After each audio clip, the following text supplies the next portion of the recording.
Okay, so we're still in creation account number 1. And we had noticed some more things last week in our group notes.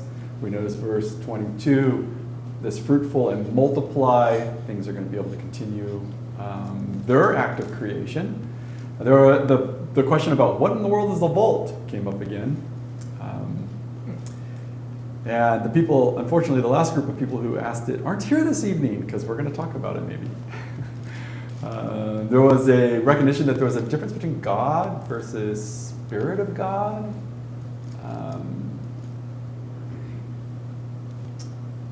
I'm going to throw out now, when you see the word God, I would encourage you to go and look inside whatever reference you have to try to see what is the actual Hebrew word being used at that moment.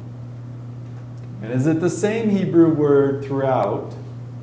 And this is like a hint. Like the first creation account uses one name for God, and the second creation account uses a different name for God. But in your English translation, you're not going to see that at all. But there's a significance in those two different names. And yeah.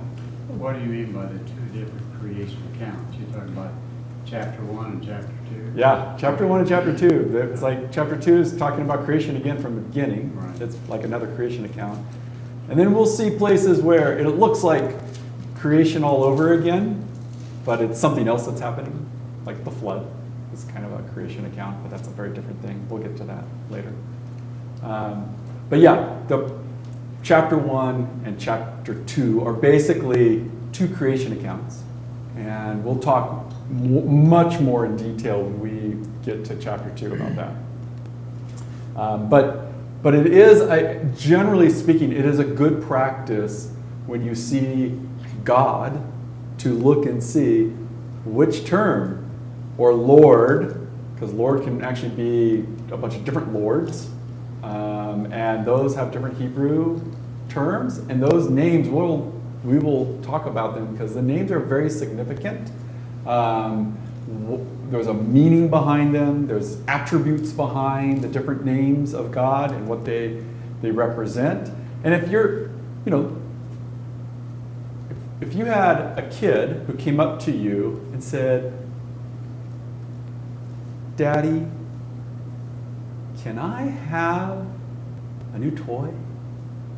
Versus said, "Father, can I have a toy?" Like those come across very different, right? Like the daddy term, that was Sydney's hook for me. She would call me daddy and I would melt, and then whatever came next was a yes. It just, she kind of knew that, right? But we use, what's that? They all knew that, but not all of them had these big eyes that Sydney had, so they didn't all get away with it. We know this, we use different terms in order to represent different characteristics of somebody or something, and that same thing happens throughout the Old Testament. We unfortunately just most often read God, but there's a Hebrew name being used, and we'll learn more about that. There was a question about, hey, is there time between verse 2 and verse 3? Such a great question. We'll talk about this later. The observation that God is without time.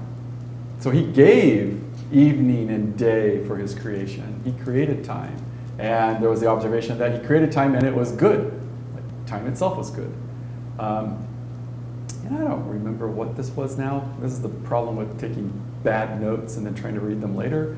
Something about, instead of how, why is he starting here? And I think maybe Michelle was asking the question, why this story first?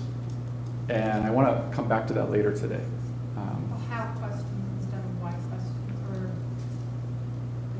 we tend to ask like how he made things versus like more about the story itself. Yeah. We want to, and we don't want to ask necessarily how questions because they're not questions they would have asked. And we'll definitely be talking about that towards the end of today, I hope. So there were a bunch of other things that we had noticed on the first day that we went through this. I won't go through all of them again, but I have the basic question that we keep having And I'm hoping that we're getting more attuned to this type of reading. Are there any more big questions that you have as you read through that first creation account? Is there anything that stands out still of like, that's weird?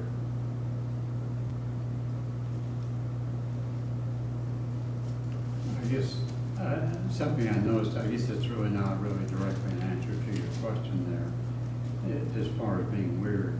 But in chapter 2, verse 1, it talks about, thus the heavens and earth were finished, and all the hosts of them. The word host. I was trying to research that some to try to get a better feel there. Okay. For that. Let me write that down. And all the host of them. Which verse were you reading? Chapter 2, verse 1. Chapter Okay, 2. mine says all their heavenly lights. But the version I'm looking at right here says their heavenly lights. So I always assumed that meant all the other planets, stars, asteroids, whatever else is floating around. Yeah, whatever happens to be out there. Their array. Verse 16 kind of says so. What do you have there, Shel? And all their array. All their array.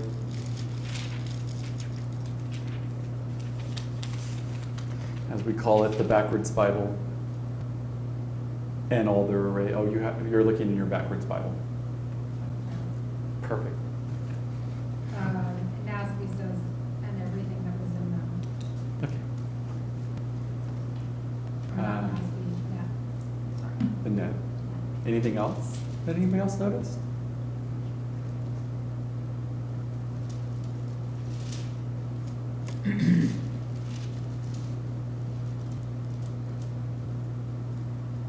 Like big questions? Yeah, at the moment, we can move to this one if you don't have any big questions.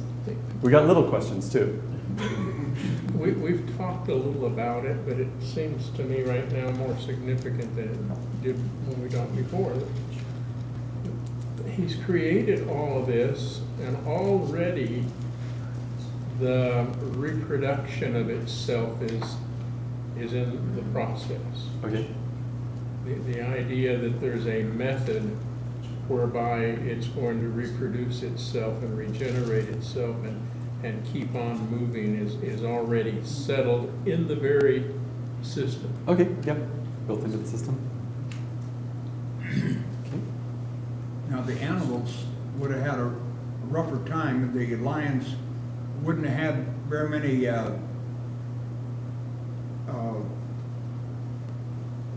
other animals, smaller animals, game animals, to eat if God had only created one. Yeah, that would have been hard. That would have been hard. I thought everything ate plants until afterwards. Well, Maybe it's kind of alluded. we know that man is not to eat animals until afterwards. Mhm. But I don't know if there's other instruction that I've noticed. That will definitely play into the flood account for us. Okay.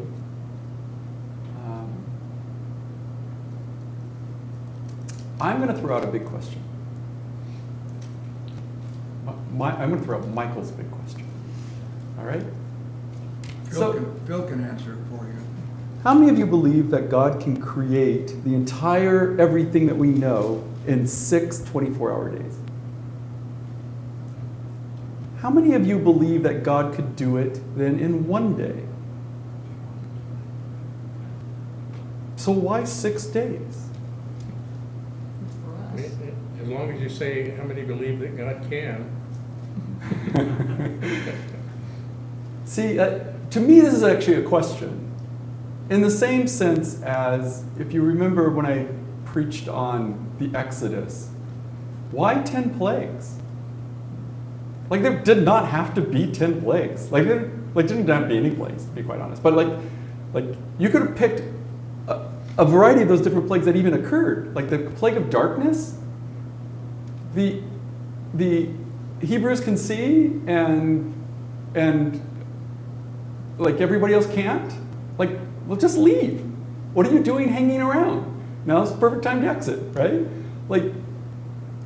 And if you kind of remember during that sermon, though you may not because it's been a while, like there's 10 plagues because there's a reason for 10 plagues. God's trying to do something in the 10 plagues. He's teaching his people that he is something to be dealt with. You know, he's very strong, very powerful, and again can do miraculous things. But who was it? Maybe we'll just dwell here just for a moment. Who was he trying to actually teach? Well, the Pharaoh too. Yeah, he wanted Pharaoh and all of Egypt to come to him and recognize who he was, right? Like that was the goal. And so there are 10 plagues set up, or a series of plagues, to help try to move Pharaoh to this point and the people of Egypt to this point. And in my mind, there's a very similar question. Like, why 6 days? What? And why go through all the detail of explaining to me the 6 days, these 6 days, and these particular things? Because, like, there are more things than are just described in these 6, obviously, right? As we would maybe comprehend the world. So for me, that's a big question, but we won't talk about the answers or theories behind my question until a couple I of days. just had just a comment. I guess really thinking of the 7 days, including the day of rest, you know, the 7th day, is that number 7 seems to be symbolic or a special meaning. In fact, even the weeks of the number of days of the week that we even have today, you know, it all seems like goes back to, you know, some cycle, you know. Yes. So Yeah, it was just a thought. It clearly is set up somehow, isn't it? Like we have 6 days, and there are 6 days that something's happening, and we have a 7th day that what's happening on the 7th day. Please don't do that. You're making me very sad. Stop.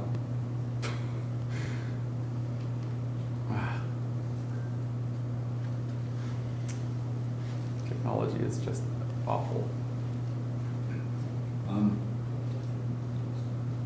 In verse 30 of chapter 1, back to the animals eating grass or plants, I'm giving all the green plants to the animals. These green plants will be their food. Every animal on earth, every bird in the air, all the living things will eat that food. That doesn't sound like that animals, all the animals eat plants? Sounds like it in yours. Yeah. Okay. Yeah, definitely in yours. I think it says that. I'd have Yeah. to, Like, I just need to go and look. okay. Yeah. I thought you were like a professor. Absolutely not. No. You could think of me as a guide. You can be right now and then, Rick. Huh? You can be right now and then. Not often. in my I think he's right a lot, Only if actually. I agree. Okay. So that's my big question. I have a bunch of other little questions, some of which we will cover when we talk about my big question later. For now, though, do you remember what this was? Tov meod? Tov meod. Very good. Very good, right? Like when he gets done with everything, he says, man, it is very good. That seems to be a theme. If we were just to step back and like, what are the major themes? Well, he gets done every day and he says the thing that's good. He's looking and he's creating, and at the end, he's actually judging the thing that he has created. I'll give you a hint. This comes back to the name that's being used for God here in this place, as opposed to the name that will be used for him in the second, in chapter 2. Things I had looked up, but I don't know if you want me to say. You may, yes, go ahead. So I had looked up the word for God in there. It's been a thing I've liked to do for a long time. But it's Elohim, and in the Talmudic literature, Yep. it means he who said to his world, it is enough. Yep. And I just thought that was really neat. Yeah.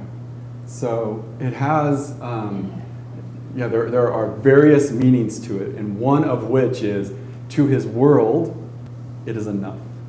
Now, it is enough comes in, we will see, into the story of Genesis over and over again. This will be a theme of God.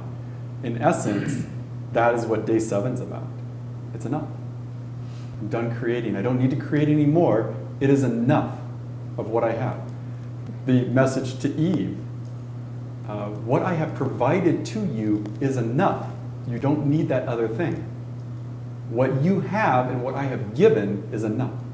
Later, there are people who are in the desert, like this is who this is being written to, wandering about, and they've been told over and over again, it is enough.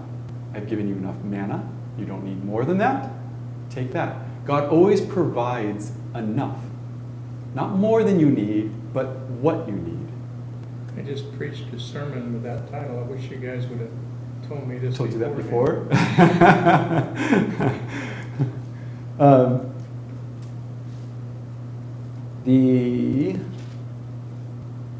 We'll come back more to talking about names of God, so we'll just continue from here then. Okay, we talked about that, this is being written this is a story for his people who are coming out of slavery. Their worth was based upon bricks, and now God's basically saying, your worth, I created you, and because I created you, you have value to me. Like, that's what your value is. And we talked about the center of this chiasm was this verse, and in particular, that one word, festivals, which is this word, moed. And moed, we saw when we went to Leviticus and looked, where God gives all of the moed again. Moed, here's the moed, and the moed included the festivals that they have, the big parties, as well as the weekly one called Sabbath that they will observe. And so these things are part of the moed. And Sabbath is the first one, and we read a little bit about this. Takes some time talking about what that meant. Okay, and then you had some homework. So I had mentioned that there are some reminders in that first creation account that helps us remember things. And one of the reminders is it's evening and then morning is a day. Our day begins with rest and it ends then with work, as opposed to the other way around where you are just a machine that produces, right? That you start with rest is a reminder of our value is based upon being created by God as opposed to what we produce. Did you notice anything else that were maybe reminders from that account that we could then take and see in our daily lives every single day?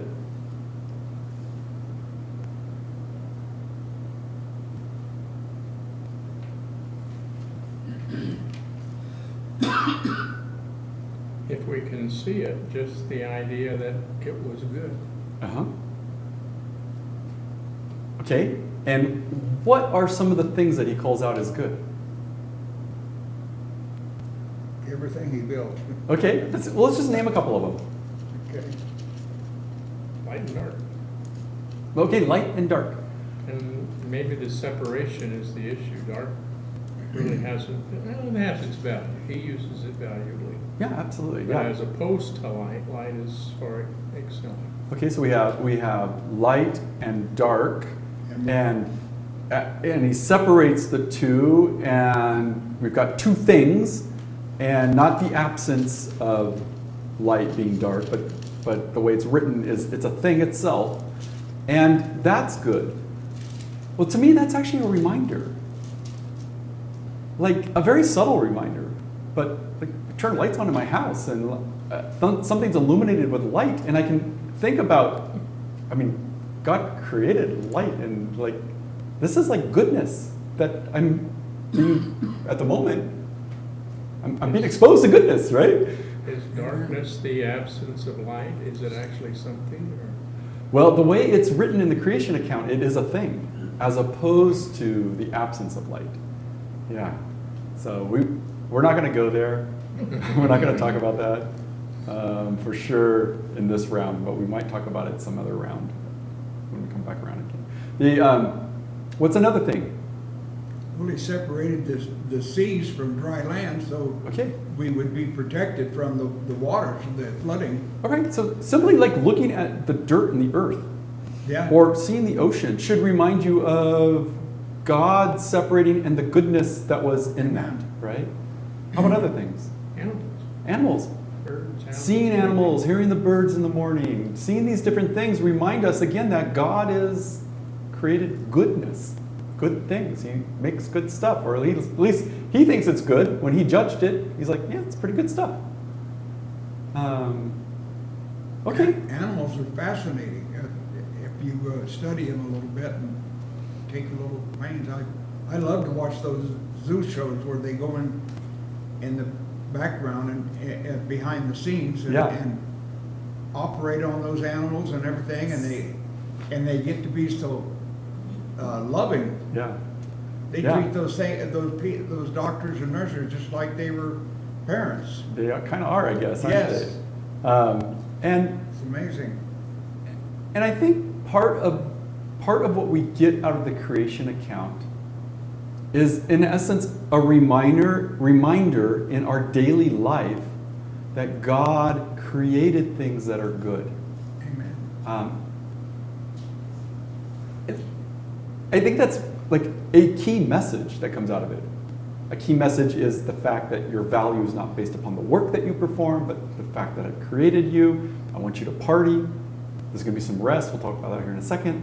But I think these things that we see in the account are supposed to remind the people every single day. The sun has come up. God has created goodness. God created things that are good. And he calls it out in a bunch of different things that we're going to be able to see. And in that, people are reminded of it. Now, we would not be reminded of it if we look at chapter 1 and we just treat it like a lab book. God was doing a lab experiment and he took some notes down. On day 1, I separated some stuff. And then on day 2, I separated some more stuff. Right? And very often I think what we do is we read that creation account as if it's a scientific account, and we're trying to be very Greek or very Western in reading it, as opposed to looking at it maybe in the way that the people who received it, like, what do I learn about God and my relationship with God from this story they told me? Because don't you think this is a really odd story to tell your people as the very, very first story? I mean, it seems kind of weird. If the very first story you're going to want your people to learn about you is a scientific account of how you created everything, that doesn't make a whole lot of sense if your goal is to have a relationship with a bunch of people. There's got to be something in it that is providing something more about that relationship that they're supposed to have, something that they're supposed to gain from that. And what I hope we've done, at least a little bit so far, is started noticing some things and reading some things a little differently so that we can start seeing that there's maybe a little more depth to this than just, some science account of something. Like there's something there. Well, I think in the last thing we haven't mentioned yet is that he made man and woman in his image. And as a slave coming out, to not only be called good, but to be made in the likeness of God. Yeah. That's pretty big. I mean, that's big today. Right. Yeah, we haven't gotten to that. But And maybe we should have maybe by now, like have recognized that there's something special. This one particular thing has been created in an image of the Creator itself. I think if you want to know the why, we're getting close to it. Did you have more to add? I'm sorry, I interrupted. No. Okay. All right, this is what I want you to do. I want you to think of something. I want you to think of something that you have seen or experienced that you're pretty certain somebody else has not. Okay? It has to apply to this. No, no. Something in our life. Just anything in your entire life, something that you've seen or experienced that you're pretty certain the rest of us have not. All right? And you don't have to try to think of it like super way out there, right? Like for example, I'll give an example here. Rick gets on his, Side by side. thank you, side by side, and he goes riding, and he sees a lake that I'm pretty certain I may have not seen before, or at least he can probably think of some lakes that I haven't seen before. I think you've known areas that I've hiked out there, right? Like you probably have seen a thing that I haven't seen, and even though you can relate to it in some ways, I haven't seen that lake, right? Okay, now once you've thought of this thing, now I need a volunteer. This is always the hardest part. Rick, perfect. Have you thought of a thing? Well, I'll just come up with some. Dad's seen it, but the rest of you haven't. Okay, that works. Actually, I showed some pictures to a few people. Okay, It's not a lake, it's a rock. it's a rock. Okay, perfect. We've all seen rocks before.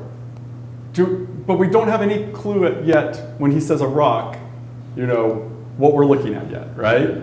Okay. Tell me more about the rock you've seen. There's a pillar that gets narrower, probably about 15 by 15, about 4 foot high. Looks like little pieces of rock, you can pull them out. And on top of this thing, there's a rock about 4 foot by 8 foot, sitting balanced on top of it.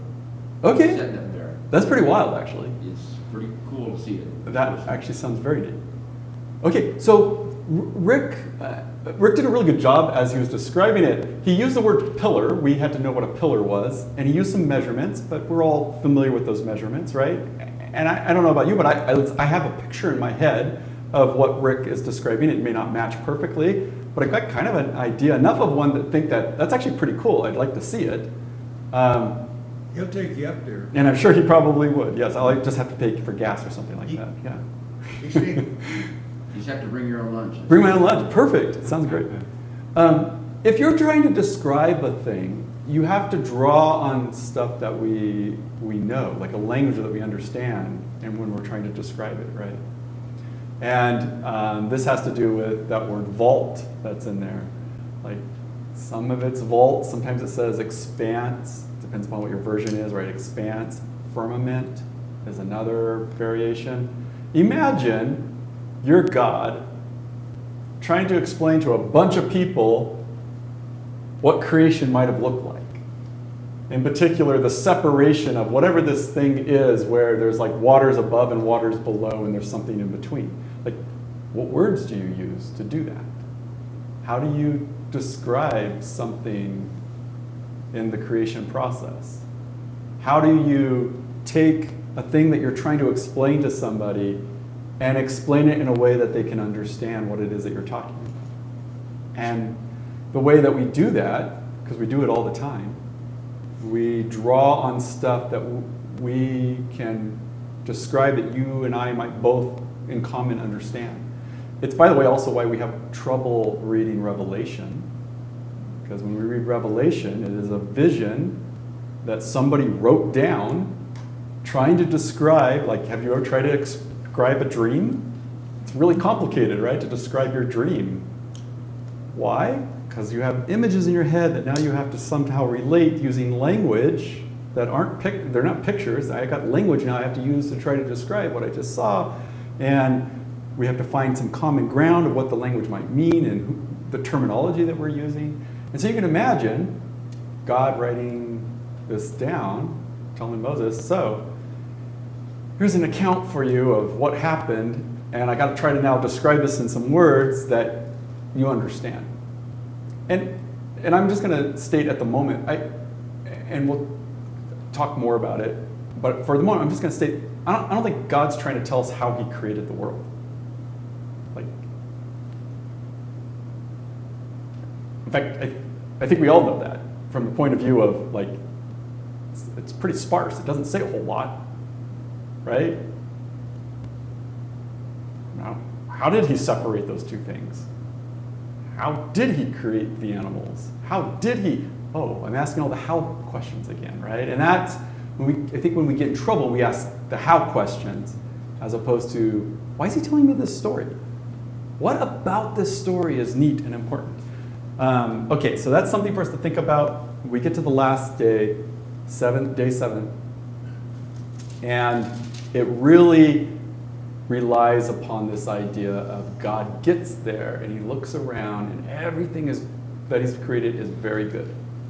And then let's read it together.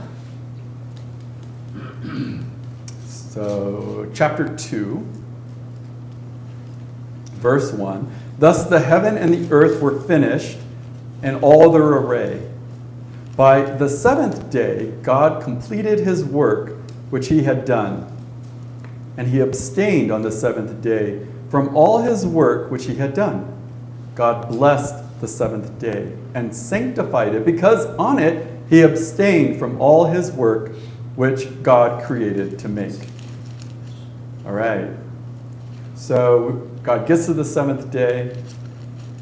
He looks around, and this comes back to Michelle's.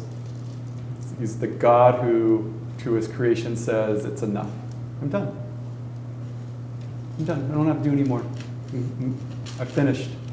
And he does a couple different things. What does he do with the day? Okay, he blesses the day. Rests. He rests.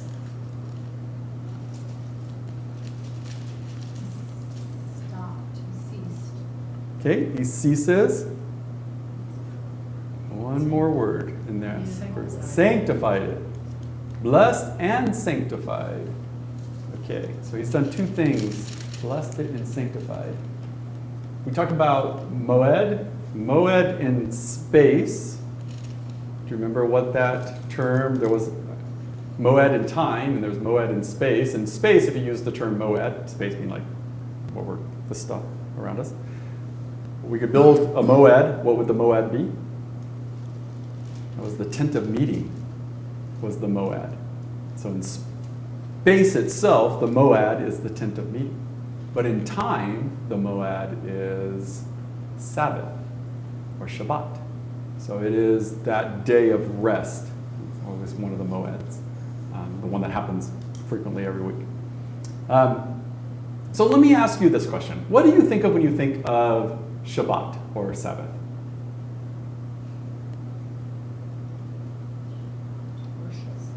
Worship, okay?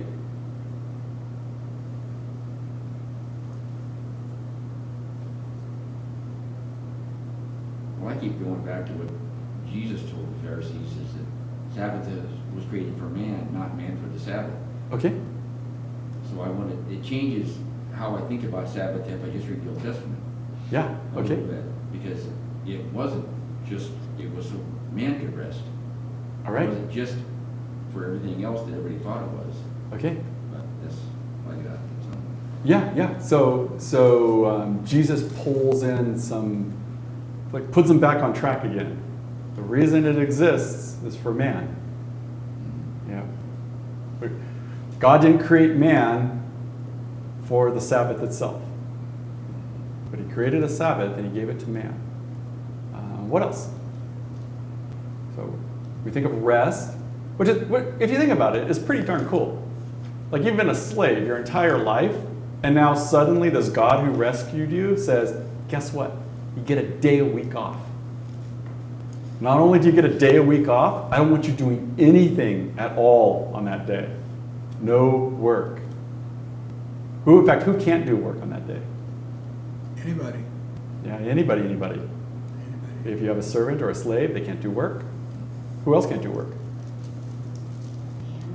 Yeah, your animals can't work that day either. Like, Shabbat is for everybody. All of creation gets Shabbat. It's like we take something that was a gift and we make it into a labor. I'm not allowed to do work. I'm not allowed to do Yeah. Like, and so it's almost like that's what it became in the New Testament, is what you weren't allowed to do. It was a Right. gift, right? Yes. So it was a gift that God had given to his people, and it eventually becomes a list of potentially things that we can't do. How far we can walk. And right, how far we can walk, like there's a lot of stuff and rules and regulations. There's also, yeah, we'll actually look it up. A lot of rules and regulations eventually, that surround it. Priestly temple processes continued. Yeah. Okay, so let's talk about that for a moment. The priestly temple processes continued through Sabbath. So what would that mean? They still had to do their job. They still had to do their job, but what was the result of them doing their job? It allowed everybody else to rest. Allows everybody else to rest. What's their end condition? What happens if you violate Sabbath? Like, they're taking one for the team. We'll hit more on this later. But they're doing something that violates Sabbath. Well, but they're also doing what they were told to do. Oh. So, Okay. again, we'll go back to the donkey in the well. Yeah, okay, good. Yep. We can go back to the donkey and the whale. Okay. What else do we think of when we think of Sabbath? How important was it? Top of the list, just about. When he sanctifies it, it becomes very important. When he sanctifies it, it becomes very important.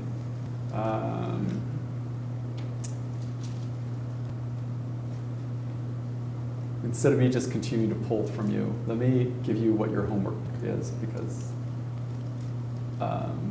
this will help you anyhow. I want you to go through and find all of the places, so just like use a concordance or online, however you do this, and find where Sabbath exists, like the term Sabbath. Just go and look at the different places that Sabbath is called out. And get a feeling, as you go through it, where does Sabbath exist in importance? What's the point? Why? I think if you read a dozen of the verses that come up, there are lots, you'll start getting an impression about Sabbath itself from an importance point of view. Are you talking about physical, geographical location? Where does it exist? Or like in the temple or other places? No, just like expectations of Sabbath. So God has a whole series of expectations of Sabbath, and the importance of that, and I want us to get a feeling of the same people that he's giving this story. Like, eventually he says some more things about Sabbath. Just kind of have a feeling of what he says about Sabbath. And then next week we will talk about Shabbat some.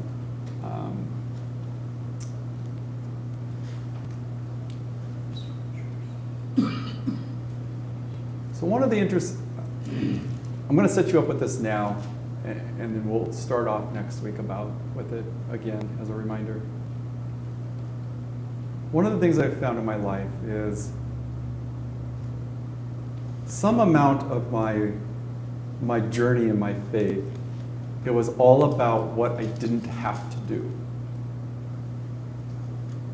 Like, because of freedom, there's a bunch of stuff I don't have to do. But I never looked at what is the benefit of things that God gives his people, and why did he do that? We're so quick to say we don't have to Shabbat, which is true. Our righteousness doesn't come from that. Without ever asking, is there value in Shabbat? What is it that he expected that his people would get out of that practice? What is the expectation that he thought his people would get out of fasting, or out of even prayer? Like, what are the things that God has given his people as gifts that he was hoping that they would get something out of? We're very quick on the other side to say, I don't have to do that anymore. Okay, when we have a holiday, it was started for a certain reason. Yeah, Typically, we forget that reason and just have, it's a day off work. yeah, I love it. But it was started as a day to remember veterans or remember Yeah, whatever you're trying to remember. Well, I'm gonna assume that he gave them Sabbath to remember that God created the world or whatever. And any other feast or holiday was for the same thing. It may not have stayed that way always, but that's what it started as. yeah, yeah. And we have we struggle with this in a different way, right? Every week with the Lord's Supper, right? It's the same struggle that we have. But what I want to set us up for is instead of,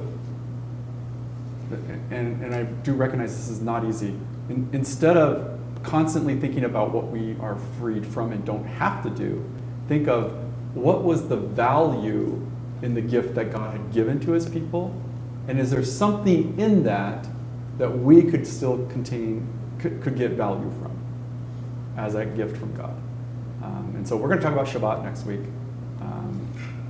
and some various ways to, if you're interested in Shabbating, to Shabbat. Okay, we're done. Class is over.